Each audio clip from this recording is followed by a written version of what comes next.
more depressed you feel, the more miserable you are, the more fed up with life that you are, the easier it is to let it all go.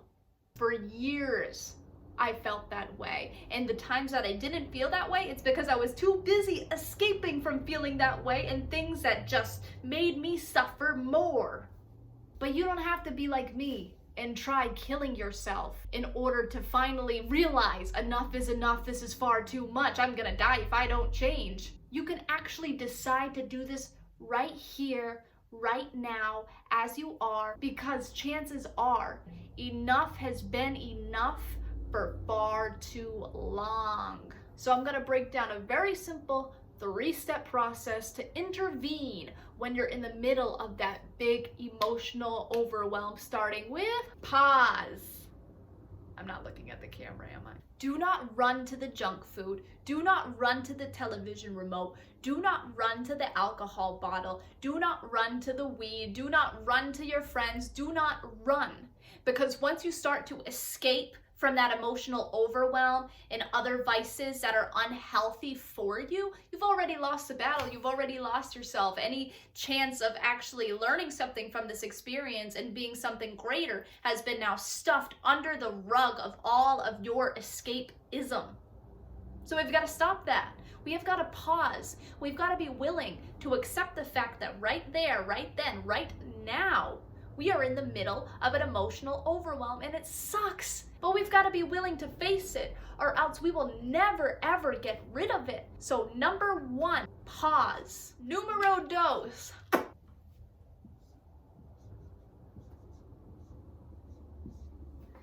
Cancel.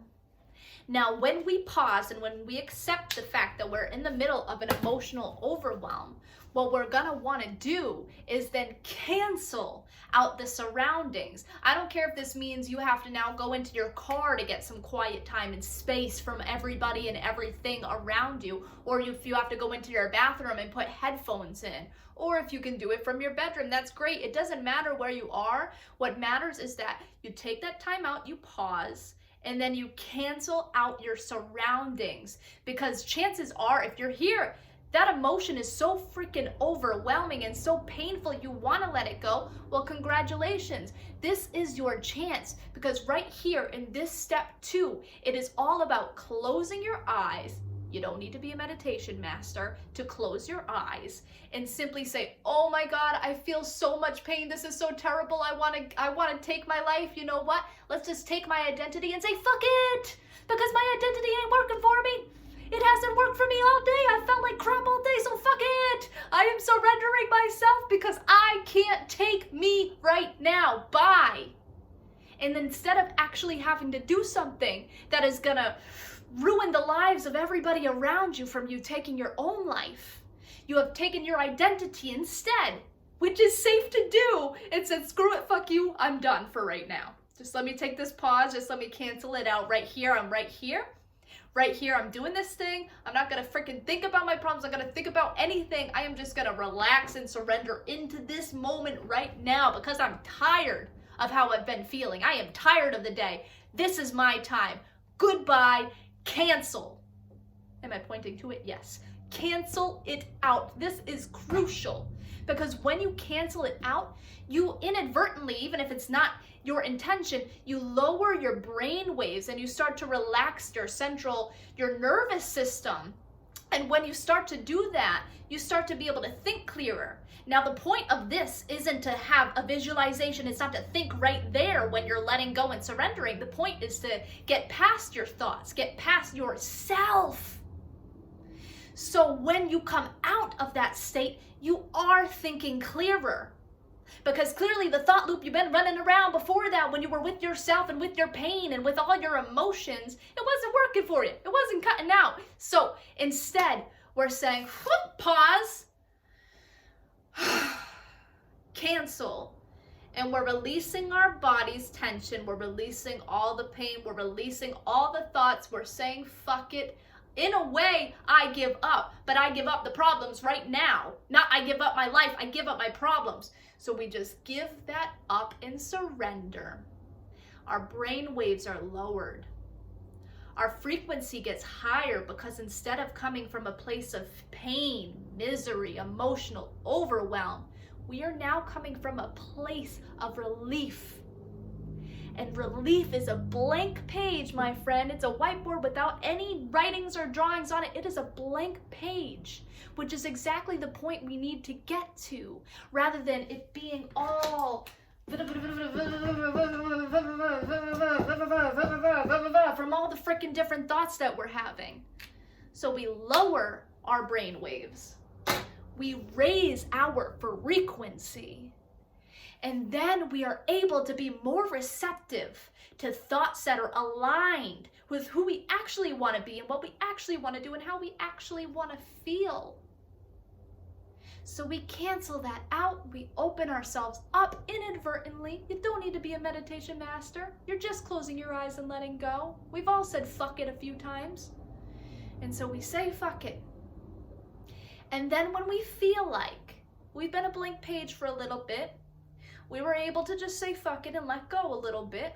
It's feeling nice because, hey, we're actually feeling a little bit more relaxed. Hey, what do you know? We're not feeling so miserable like we just were. We're at least relaxed. Yeah, we're not aiming for, oh, we're just feeling a little relaxed, yeah? And so with that relaxation, we ask ourselves the third step. We ask ourselves a beautiful question. Now that third step, when we ask ourselves that question, is gonna get us to spring. Spring up out of a rut, out of that rut, out of the misery, out of even just a relaxation where we're letting go. And it gets us to spring forward to the first thing we actually want to do. So how do we get to the first thing that we actually want to do? Well, we pause, we cancel, and then we ask ourselves something Anita Morjani asks herself that helps her, is what would I do if I loved myself right now, right here? What is the first thing I would do?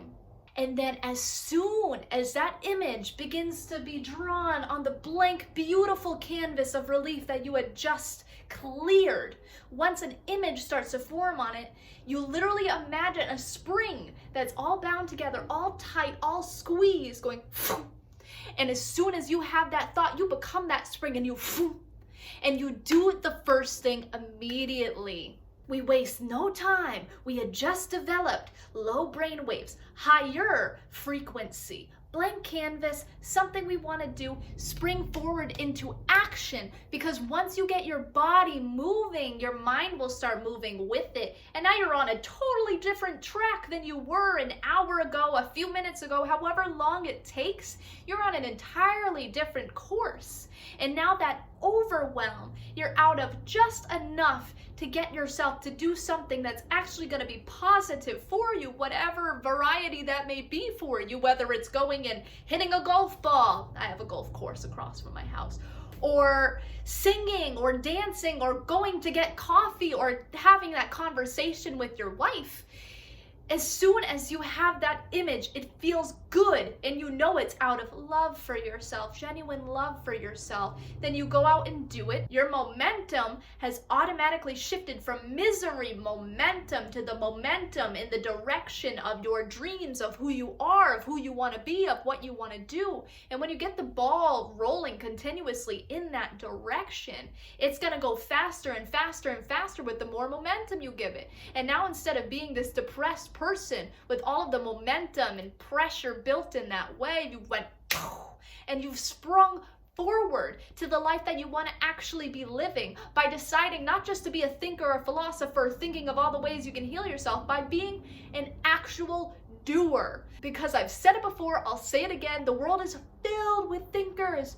People who think all the time. But what the world needs is people who have that thought of what they actually want to do, who they actually want to be, and go out and do it, because the world needs action. Your life needs action. Your life needs movement.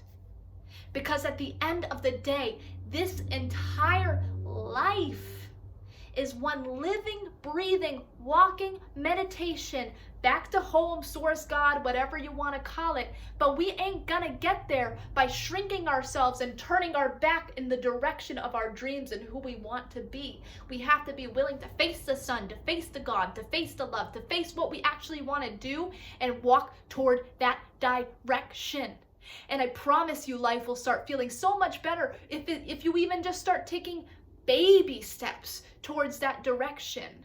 Because you're not just taking baby steps towards a destination, you're taking baby steps as that person who loves themselves too damn much to not do anything about their life.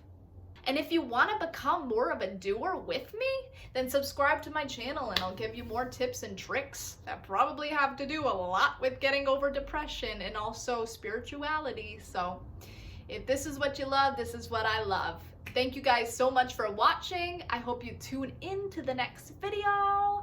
And I enjoyed this. I enjoy this. This is my life. I practice it. I do it. So let's do it together. Mwah. Bye, guys.